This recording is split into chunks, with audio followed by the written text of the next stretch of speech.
George Gordon Noel Byron was born in England on January 22, 1788. He is also referred to as Lord Byron. After the unexpected death of his cousin, George was first in line to be the sixth Baron Byron of Rochdale, at only 10 years old. 2 years later, he attended Harrow School in London. In 1803, Byron fell in love with his distant cousin, Mary Chaworth. He was so in love with her that he left his school for a term so he could be closer to her.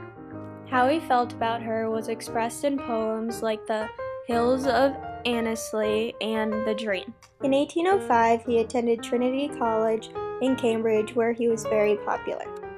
Strangely, George was born with a cleft foot, which disabled him from doing many things. Although he had this obstacle, he remained determined and was also very handsome. Lord Byron married Annabella Milbank in 1815. She gave birth to their only child, Augusta Ada, also in 1815. They had an awful marriage, and Lady Byron took her daughter with her and left Lord Byron. He had many affairs, including one with his stepsister, and separated from his wife. He had pro-French political views and made a courageous decision to leave the continent.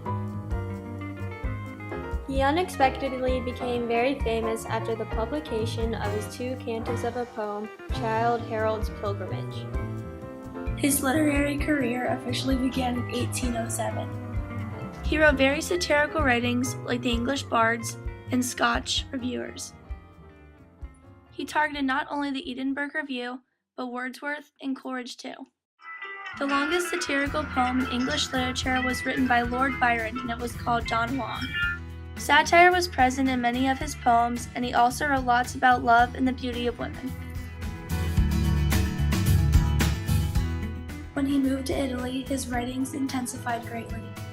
He admired more of the neoclassical writers instead of the romantics, and then went to Greece in July of 1823 to support Greek nationalists. At the young age of 36, he came down with a fever and passed away a few months later in 1824.